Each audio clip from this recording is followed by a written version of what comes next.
Newsologist. One world, many views. Yes, some of them. Okay, so the Europeans are now getting into the crisis action mode. Energy prices in Europe has prompted Shell, the oil and gas company, to warn that this energy crisis, because everything must have a crisis after it these days, could last for years and years and years and years. And here presto, they're asking for the utilities in Europe are asking for some handouts. It's called state support. So as ever, the EU is preparing emergency measures, because basically, though the EU is ongoing and it does lots of different things, and they have a parliament and a commission and they have this and they have that, the only time that you tend to hear about it in the UK is obviously when there's some sort of emergency and crisis and member states and all-night meetings, and will we get the nice meal and bottles of wine after we've had the evening meeting. There's different countries in Europe are saying that the cost of the gas has went up so much, and that the way that they calculate the electricity prices is got to be broken. We've got to find a new way to do it. We've got to decouple the electricity prices, which are set basically at the margin, i.e. on the spot market. What was the last price that you had to pay for it? So von der Leyen, she's the head of the commission. She's El Presidente. She's the Kaiser of the EU, and she's saying that Brussels working on it. No need to worry. We're going to do some emergency interventions here. Yep. Not just a normal intervention. This is an emergency intervention, and a bit of structural reform.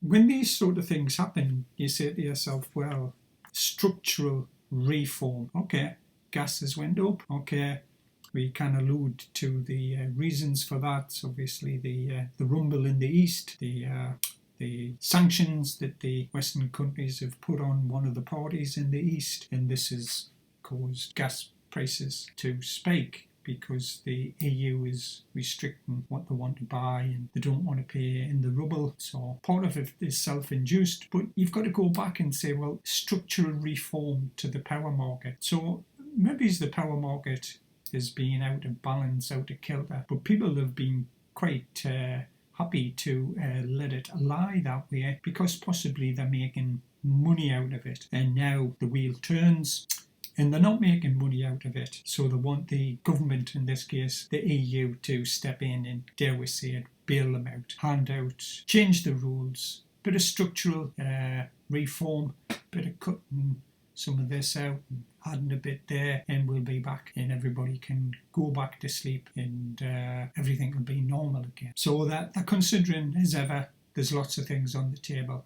There's cups and saucers and plates and bottles of wine and that sort of like that pâté that you get from Brussels. And also on the table is what we're going to do with the rules on electricity. And they're wanting the electricity not to be determined by the natural gas costs, but they should be taken into account cheaper renewable energy. Well, if the renewable energy is so much cheaper and stuff like that, then how come the electricity bills haven't been going down? Yeah, so the crisis, yeah, it's always a crisis. It's exposing the limitations of the current electricity market design. Yeah, it's a bad design.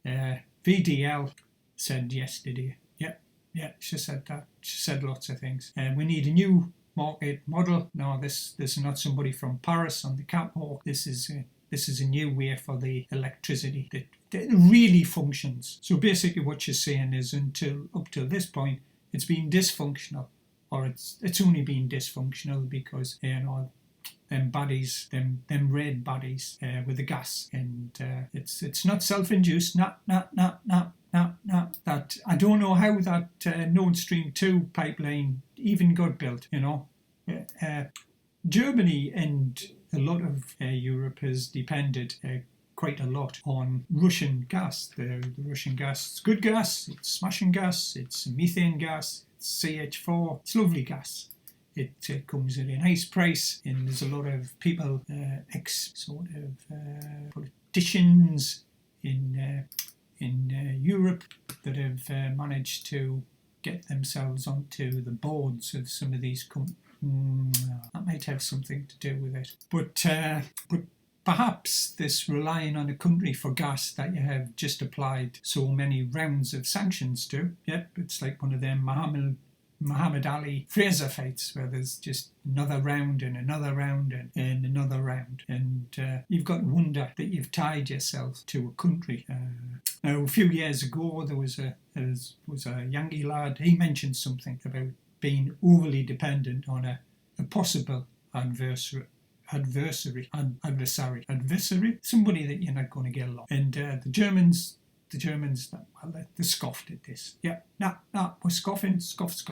That'll never happen. You know, us and the Ruskies were good pals, and we're like this cheap gas. But you mightn't hear the Germans scoffing so much now because it'll be drowned out by the chainsaws cutting down the Black Forest, getting the timber in for winter. Winter is coming. It's getting cold. Who would have thunk it? She's in Berlin. That's the capital of Europe. Sorry, it's just the capital of Germany at the moment. But in essence, it's the capital along with Paris. It's a bi-capital. Those are the two countries, France and Germany. They basically dictate what policies would go down. So she's saying because the prices are so high for gas, spot prices that is, because a lot of the gas is on long-term contracts, but the spot price is just the sort of top-up price. But the top-up price seems to be what's driving the cost of electricity, and they're obviously worried that Europe is going to go into, you can't say this word, and I'm really surprised at VDL actually using this word. She's actually used the R word, so it's recession. She hasn't been CC'd on the memo from JB in the White House. You can't use that word anymore. No, there isn't any recessions. Recessions, they were just something that happened hundreds of years ago. They don't happen now, and you can't use that word and stuff like that. And the Shell lad, Boyden, it's a Dutch word. I'm probably mangling it up, but he's Van Beurden. It's the Dutch footballers from Ajax. When they used to have all them Dutch footballers before they went to Italy and Spain. Cruyff, he was a good footballer. He's the chief executive of Shell, and he's saying that they might need to ration energy. Just for this, not for years and years. So, right, you've got to wonder there's got to be something behind this, or they're looking for extension to drilling rates or extraction rates, or they're wanting to frack in Europe. You're causing the commotion of fear by saying this.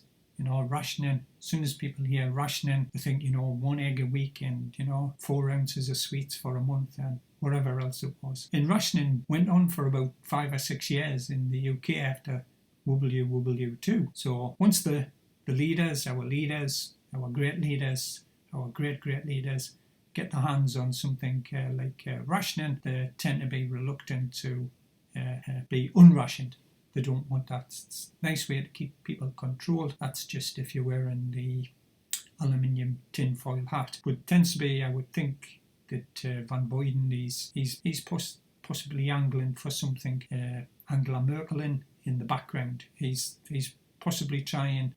These people that are CEOs of big, huge companies, like what Shell is, don't say these things just like politicians do, just to keep the words flowing. They normally do them in a strategic fashion. They're wanting something out of this. Perhaps they have looked long term, and perhaps they do say that the energy might need to be rationed. That's quite possible. There's also, he might have solutions for this rationing, which at the moment the EU are possibly reluctant to allow. And by sort of rattling the tin, you can get people to make decisions that possibly they would not have made before you said that rationing might need to take place. The rationing is self-induced.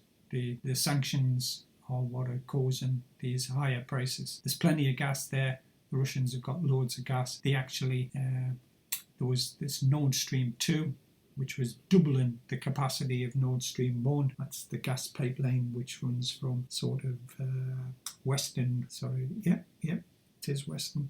Russia down to the top of Germany through the Baltic, and that was put on hold. The Yankees said this ain't a good look, getting all that gas from Russia. You're tying yourselves to them. But at the time, the Germans were no, we need that gas. It's great gas. It's Russian gas. It's cheap gas, and we can shut down our nukes, and we can shut down the coal power stations, and we'll be totally zero green, negative green. We'll be greener than green. We'll be so verdi that old Giuseppe would have to write a new sort of opera to show how green we are. And the Shell lad, he's saying, we might have a number of winters where we've got to find solutions through efficiency, savings, and the big one, rationing, and a very, very quick build-out of alternatives. Ding, ding, ding, ding, ding. This is what he's after. He's wanting either a handout, give us a handout, or change legislation, make it more easy for us to do these alternatives, whatever they are. And then he goes on saying that it's going to be easy. It's fantasy land, and well, he should fit in well with most of the politicians, because the politicians inhabit fantasy land for most of the time. They inhabit a land which is different to the bulk of the population in the countries. The politicians love living in this fantasy land where everything is hunky-dory, and everything goes down great. And he went on saying that the solidarity, like used to be Solidarność in Poland, like Walensky, lad out in the shipyards up in Poland there, he started the Solidarność, the red flag, get rid of the Ruskies out of Poland. We want Poland back, Poland for the Polish. And then all the Polish people came across to the UK because they could. And some of them pretty good workers, and all welcome if you're going to work and abide by the laws in the UK. Yeah, no problem. Between the EU states, governments will be forced to decide how to keep their key industries going. Now, obviously, there's a difference. Some of the countries use a lot more gas, natural gas, and they use it as a feedstock for the chemical industry, and they also use it for feedstock for the nitrates and for the fertilizer industry. No natural gas or very high natural gas. This puts you at a big disadvantage to the US producers of fertilizers, where they have got gas at a far cheaper rate. So the prices obviously went up multiple times since the rumble in the east with the Ruskies in the Ukrainian east, and obviously because the prices have went up, some of the companies, obviously the oil and gas companies, have made a few bob more, but they've also lost a big wedge if they had any assets in Russia, and they've decided to sell them off cheaply to exit Russia because they don't agree with what Russia's done, and that's a decision which all of these companies have got to make for themselves. And the utility companies in Germany are asking for credit lines from the state-owned, was it the Bundesbank? Is it that state bank? I'm not too sure. Whatever bank it is, to help secure the short-term liquidity. The short-term liquidity, that's basically like a credit line so that it can pay for salaries and more than likely to pay for the gas that it's buying. Now, the Germans are the big buyers of Russian gas. And what's happening is that the gas prices have went up so much that the credit lines, the sort of revolving credit lines, 30-day credit, whatever, where they borrow money from the bank, they pay for the gas, they then get the money in from the customers, they then pay the bank back to get another loan to buy the gas, blah, blah, blah, blah, blah. What they're saying is the prices are going up so much that it's draining basically the current account cash lines, the credit lines that they've got with the banks, and they're needing to refinance and they're needing to borrow more money. Obviously, you borrow more money, it's going to cost you more in repayments. You're going to have to put the price of what you're selling up, and we'll go on this ever increasing wage costs, buy gas, sell gas, pay the bank spiral up. So some of the countries in the EU are trying to think up neat methods now to restructuralise and decouple the electricity and the gas prices, and you wonder, well, why hasn't this been done before? Why isn't this been done before? And there's going to be a meeting with the EU, and they'll sit around the table and blah, blah, blah. Eventually they'll come out with something and it'll sound great, and that will solve all the problems, just like they do with all of the things, which is a political solution for an economic problem, or it's an economic problem for a political solution. Who knows which way around? The basis of the problem are twofold. One, you've depended on Russian gas, country that you could end up becoming a unfriendly country. That's what's happened. And secondly, you haven't given yourself any alternatives. You've got suckered in on the expectation that the Russians were going to become ever more westernised, and they might even want to join the EU. There you go. Wouldn't that have been great? So really, one of the questions with the energy companies, they all want to sell oil and gas. Saudi Aramco, the American companies, the big companies, the Shells, the BPs, the Exxons, the Chevrons, they all want to sell oil and gas. And if allowed, they would prospect and get more gas and oil from all over the world. There's big fields ready to be developed in Africa and places like Kenya, places like that. Now, there's a world over capacity at times, and the only reason there's going to be rationing if it's self-imposed. This is a self-imposed. This is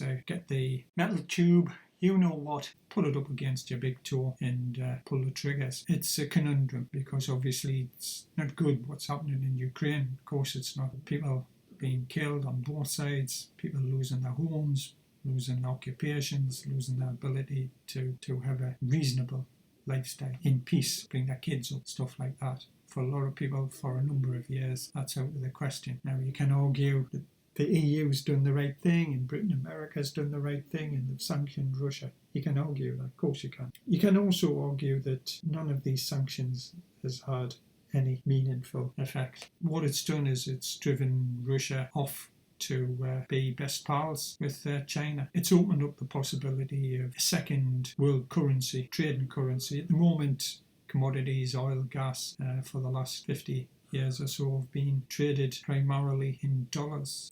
People knew where you stand. You need to buy copper, you need some dollars, you pay for the copper. If it goes that it's a combination of the ruble and the yuan, they're talking about the other BRICS countries, but let's be realistic. It's going to be the two biggies, and it's going to be the big dragon that'll have the lion's share of it. Got a mixed metaphors with the animal kingdom here. But China has benefited, and China manipulates its currency by keeping it artificially low, which makes its exports artificially less. It pays the price for that by having its imports artificially high.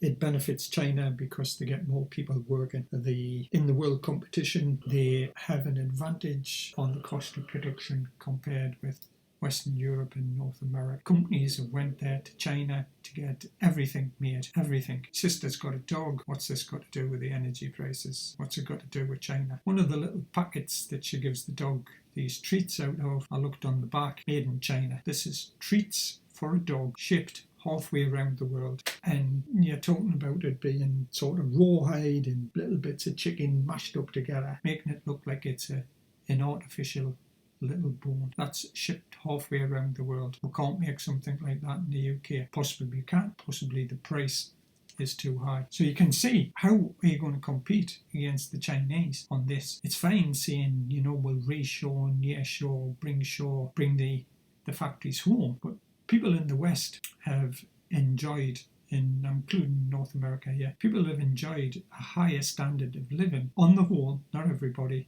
on the whole, by putting all of this production capacity to China where it's cheaper. They've benefited from world commodities on the whole being cheaper.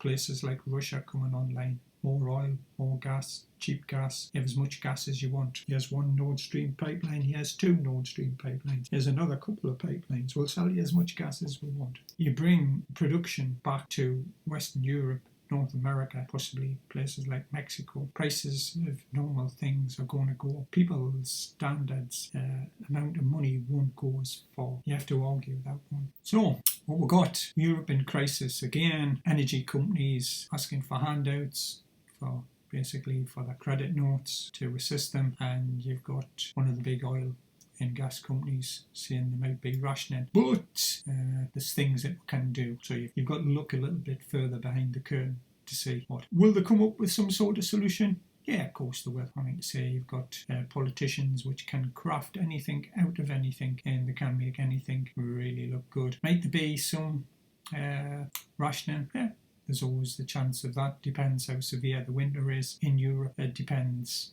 on people's attitudes, depends on the prices, depends on what the governments do. Overall, what you can say is that the predicament that Europe finds itself in had been highlighted to them a number of times, and I'm not just saying Europe when I'm saying that, I'm including the UK in this, had been highlighted a number of times in the past. They took no notice at all. They're now having to scramble about to try and resolve these things, which if they had cast their net a bit wider, didn't rely on just one supplier. And I can understand the attraction. Russia's amenable to sell it. We want to buy it. It's the cheapest. It's pipelines. It's a big supply of it. Who would have ever thought on the German side or the European side that Russia would start a major bust up with one of the countries next to it? You can argue what happened in Crimea was sort of like a creeping sort of tiny little revolution. The bulk of the people in Crimea seem to be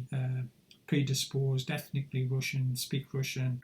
People raised a few doubts about it at the time, but there was nothing major. I suppose because there wasn't loads of people being killed by it, there wasn't a huge refugee problem caused by it. On a personal scale, all of these poor people from Ukraine spread far and wide, living in other countries, some in the UK, some in Germany, in Poland, Baltic states. What's going to happen to them over the course of time if this goes on for a year, 2 years, 3 years, 4 years? Or they're just going to end up kind of like living in the country that they've come to. What about these Ukrainian kids that's come to the UK? Some of them up in Edinburgh and Scotland. What's going to happen? They build their lives here, spend 3 or 4 years here, they do the GCEs, start getting jobs here, or they're going to go back to Ukraine. If you've spent, say, 3 or 4 years in the UK, you're speaking English, or you're in Germany and you're speaking Germanese all the time, will you want to go home? Now, obviously, the parents might want to go home, but the kids, it's a big problem. You know, you could be stripping out tens of thousands of young Ukrainians that'll never go back home. It's a huge social dislocation of people. It's a terrible thing. I don't think it's a good thing what the Russians have done whatsoever. From the Russians' point of view, you can say, well, they're securing their borders. The people in XYZ and these two territories on the east side of Ukraine, they're more Russian than they're Ukrainian. You can argue that. You can argue that there should have been a political solution to it. The situation, though, has evolved into Ukraine is in the background and energy prices are at the forefront. Time will show what the EU come up with, but it'll obviously involve huge amounts of money being created, given out to assist whatever, either handouts or assistance to companies and to people with their bills. Huge amounts of money. So the EU Visa bill, MasterCard, I'm not too sure if they can use American Express. The EU would have to be EU Express. That'll be getting a few millions, billions, trillions of euros added to it. Just like in the UK, we'll be up in our spend. We'll be up and getting more money to do similar things. We're trying to get as much energy from the Norwegians, but I think the Norwegians are at max capacity. I don't think that they can produce any more gas in the short term. It takes a long time to bring these deep fields on that the Norwegians have, and the Norwegians have a mechanism whereby they don't bring too many fields on to spread the construction burden and to try and keep production at a similar level over a number of years, rather than spiking up and spiking down and creating massive problems with trying to get people to build things and maintain them and then laying them off when the demand goes down. So we'll wait on VDL and the rest of the Eurocrats, and we'll come back and have a look at what they do. Time to put the kettle on.